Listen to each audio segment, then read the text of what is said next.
दूसरा राजा उसका 7वां अध्याय और हम पढ़ते हैं 3 वचन से। और 4 कोढ़ी फाटक के बाहर थे, वे आपस में कहने लगे, हम क्यों यहाँ बैठे बैठे मर जाए। यदि हम कहें कि नगर में जाए तो वहाँ मर जाएंगे, क्योंकि वहाँ महंगी पड़ी है, और जो हम यहीं बैठे रहे तो भी मर ही जाएंगे। तो आओ हम अराम की सेना में पकड़े जाएं।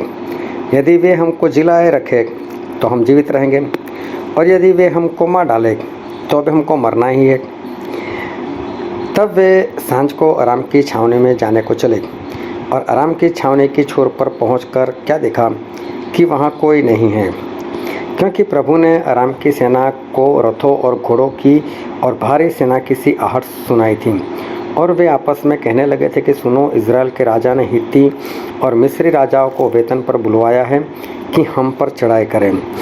इसलिए वे सांझ को उठकर ऐसे भाग गए कि अपने डेरे, घोड़े, गधे और छावनी जैसी की तैसी छोड़ छाड़ अपना अपना प्राण लेकर भाग गए।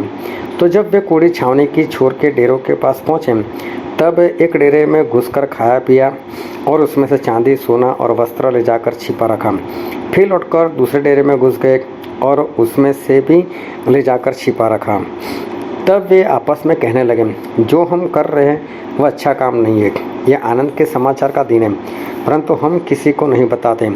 जो हम पौ फटने तक ठहरे रहे तो हमको दंड मिलेगा। सो अब आओ हम राजा के घराने के पास जाकर यह बात बतला दें। तब वे चले और नगर के चौकीदारों को बुलाकर बताया कि हम जो अराम की छावनी में गए तो क्या देखा कि वहाँ कोई नहीं है, और मनुष्य की कुछ आहट नहीं है, केवल बंधे हुए घोड़े और गधे हैं, और डेरे जैसे के तैसे हैं। देखो, ये परमेश्वर का वचन, और परमेश्वर अपने वचन से हमसे बातचीत करते आज भी करेंगे। एक बार ऐसा हुआ था कि इज़राइल के ऊपर अराम के लोग चढ़ाई कर आ गए।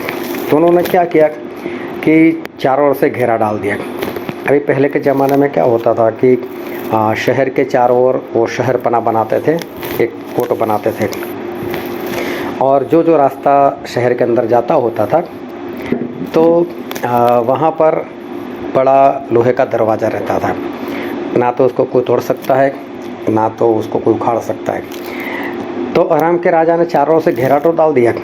अभी इज़राइल लोग भी डर गए, हम करेंगे तो क्या करेंगे, इनके सामने लड़ नहीं सकते, अपने आप को कमज़ोर समझते थे। तो वो लोग ने भी क्या किया, दरवाज़ा बंद कर दिया। अभी वो लोग बाहर नहीं निकल रहे। अभी क्या होता था कि जो भी गोदाम वगैरह होता था वो बाहर की साइड रहता था, खाना पीना बाहर की साइड रहता था कि वहाँ से बाहर जाओ और घर में लेकर आओ और खाओ। तो जब तक गर्म है तब तक तो खाएंगे, नहीं होंगे फिर क्या करेंगे। तो अभी क्या हुआ कि नहीं था, ऐसा नहीं था, लेकिन जो था बाहर था। अब बाहर लेने के लिए कैसे जाए, क्योंकि बाहर सेना है तो उनको डर लग रहा है कि हम मार दिए जाएंगे। तो बाहर कोई निकल नहीं रहा है। तो अभी अंदर जितना जिसके पास था वो खा पी लिया। तो अभी महंगाई बढ़ गई, अकाल पड़ गया। तो बरसात वाला अकाल नहीं है, बरसात तो था, लेकिन इनके पास कोई चीज़ नहीं मिल रही। तो ये अभी करे क्या, तो उनके हालत बहुत बिगड़ गए। अभी सब कुछ इतना महंगा हो गया कि गधा भी बिकने लगा, मतलब गधे का भी मीट लोग खाने लगे, इतनी तक महंगाई बढ़ गई। अभी क्या हुआ कि 4 कोढ़ी जो थे वो बाहर की साइड रहते थे। तो कोढ़ी लोगों को तो ऐसे ही उनको इजाज़त नहीं थी कि वो अंदर रहे, उन लोगों को बाहर रहना था।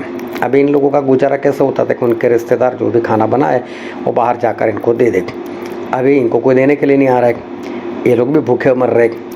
तो इन लोगों ने सोचा कि एक तो हम अंदर जा नहीं सकते, और वैसे अंदर भी अकाल पड़ा हुआ है, अंदर वाले हमारे पास बाहर नहीं आ रहे, तो हम तो भूखे प्यासे यहीं पर ऐसे ही मर जाएंगे। तो बोले मरना तो है ही। तो बोले कुछ करते। तो बोले क्या करते। तो बोले अराम की जो सेना ना उनके पास चले जाते, उनके सामने घुस जाते। तो बोले वो लोग हमको देखेंगे तो 2 बातें हो सकती, या तो हमको ज़िंदा रखें या तो मार डालें। तो बोले ज़िंदा रखे तो ठीक है, मार डाले तो कोई बात नहीं, वैसे भी मर ही रहे तो ज़्यादा से ज़्यादा क्या होगा, 2 दिन पहले मर जाएंगे, उसमें कौन सी बड़ी बात, वैसे ही भूखे मर रहे, तो चलो वहाँ जाकर मर जाएंगे, देखी जाएगी। तो लोगों ने सोचा और फिर वो लोग वहाँ पर चले गए। तो वहाँ पर चले गए तो देखा तो कोई है ही नहीं इंसान, सभी लोग तो भाग गए। तो कारण भी बताया कि परमेश्वर ने उनको भारी सेना की आहट सुनाई दी थी इसलिए वो सब डर कर भाग गए थे। तो इन लोगों ने जो भी खाना था खाया पिया, कुछ छुपाया, दूसरे डेरे में घुसे, वहाँ से कुछ लिया, खाया पिया छुपाया। लेकिन वो तो पूरी सेना थी तो बहुत कुछ था। तो बोला अब क्या करें।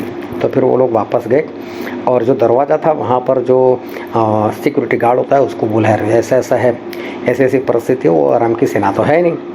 अब वो लोग भी डरेंगे, कई लोगों को पैसा देकर तो नहीं भेजा कि ऐसा बोलेंगे और हम लोग बाहर जाएंगे तो क्या होगा क्या नहीं। लेकिन हमने तो यहाँ तक पढ़ा। लेकिन फिर उन लोगों ने राजा के पास बात पहुँचाई कि बोले 4 कूड़े ऐसी ऐसी बात कर रहे हैं। तो बोले ठीक है, कुछ लोगों को भेजो बाहर, तो मरेंगे तो 2-4 लोग मरेंगे, सभी तो नहीं मरेंगे। बोले वो लोग देख कर आएंगे। तो कुछ लोगों को भेजा, तो उन्होंने जाकर देखा, बोले सही में ऐसा ही है।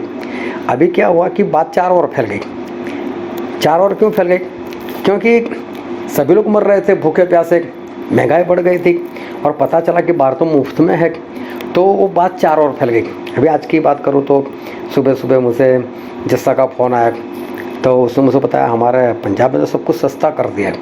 बोले दाल चावल गेहूँ, बोले सब सस्ता, तेल सस्ता कर दिया। बोले हमारा बजट निकला है, तो बोले हमारे जो मुख्यमंत्री उसने सब सस्ता कर दिया। अभी देखो बात 4 और फैल गई।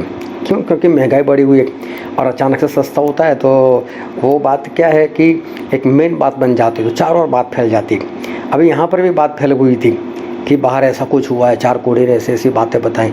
तो सभी लोग जो है ना वो दरवाजे के पास आके खड़े हो गए, जितने भी दरवाजे होंगे वहाँ पर आके खड़े हो गए कि अगर खुलता है दरवाज़ा, अगर मिलता है तो चलो बाहर जाकर लेकर आते।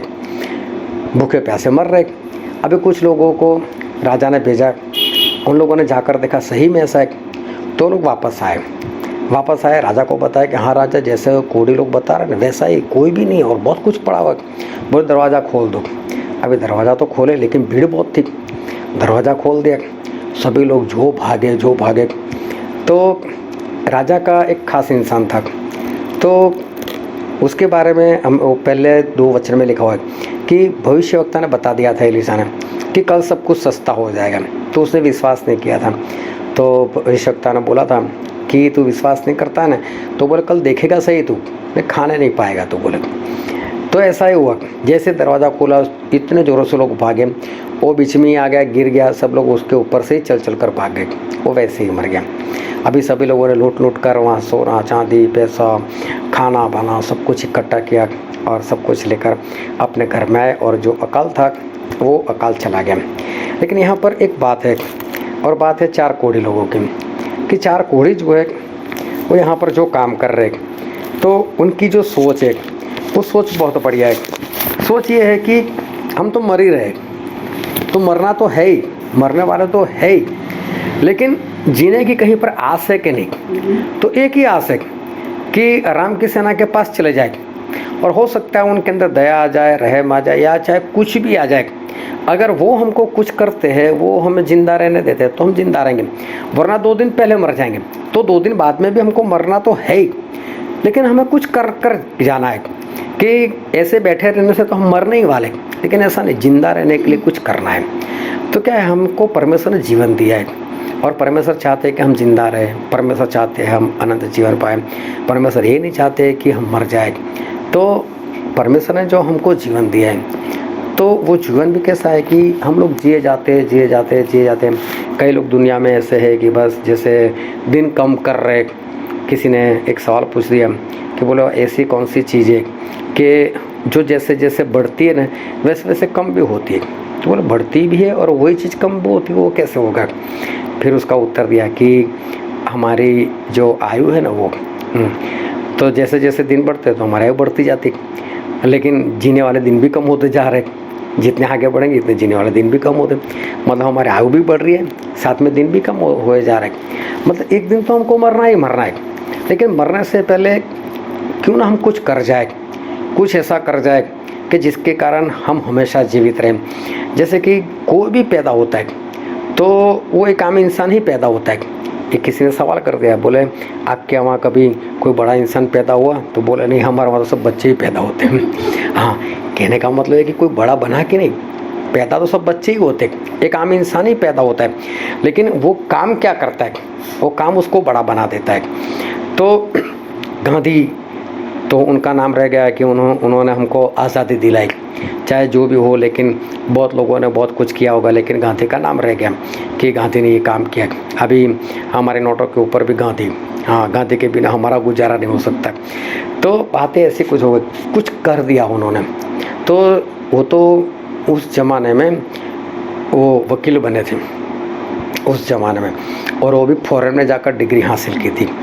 तो गांधी ऐसे वैसे नहीं थे, मुझे उनका बैकग्राउंड नहीं मालूम, लेकिन मुझे ऐसा लगता है कि वो धनवान इंसान होने चाहिए, तभी तो फॉरेन जा सके, तभी तो वहाँ पढ़ाई कर सके, दिमाग बहुत बढ़िया होना चाहिए। लेकिन उन्होंने वहाँ से आकर जब इंडिया में, मालूम नहीं किसको देखा क्या देखा, लेकिन उन्होंने देखा कि लोग गरीब हैं, तो उन्होंने तय कर दिया कि मैं अभी ऊपर वाला कपड़ा नहीं पहनूंगा। बोले हाँ, मेरे देश में इतनी गरीबी, तो मर गए तब तक ऐसे ही घूमते रहे वो। लेकिन उस बात ने उनको इतना ऊंचा कर दिया, कुछ तो ही क्या, वो तो पैसे वाले हो सकता है, फॉरेन में सेट हो सकते हैं, वहाँ पर वकालत करते हैं, काफ़ी पैसा कमा कर लेते हैं, लेकिन कुछ उन्होंने सोचा मैं ऐसा कुछ करता हूँ। तो कोई भी इंसान बड़ा नहीं होता है, बड़ा बनने के लिए कुछ करता है। तो हमें भी क्या करना है, हमें भी परमेश्वर ने हमें जीवन दिया, तो हमें भी कुछ करना है। ऐसा नहीं कि हम बस दिन को गुजारते रहे, लेकिन हमको संसार की तरह नहीं चलना है। हमें संसार में हमारा कोई बड़ा नाम नहीं करना, लेकिन हम मसीह में ऐसे चले, मसीह में ऐसे आगे बढ़े, कई लोगों को बचाने वाले बने, खुद बचने वाले बने, रिश्तेदारों को बचाने वाले बने। कुछ ऐसा करें कि ताकि लोग हमारी बातें करें, कहाँ ये था, ये थी, तो आज हम यहाँ पर हैं। ऐसा कुछ काम हम भी कर जाए। ये लोग बैठे नहीं रहे, लेकिन मरना तो था ही, लेकिन वो लोग कुछ कर मरते हैं। तो हमें भी ऐसा करना है कि हमें भी परमेश्वर के लिए कुछ कर मरना है। परमेश्वर ने हमें ऑक्सीजन दिया है, हमें आयु दी है, तो हम कुछ तो करें ताकि परमेश्वर को भी महिमा मिले और हमारा भी कुछ ना हो।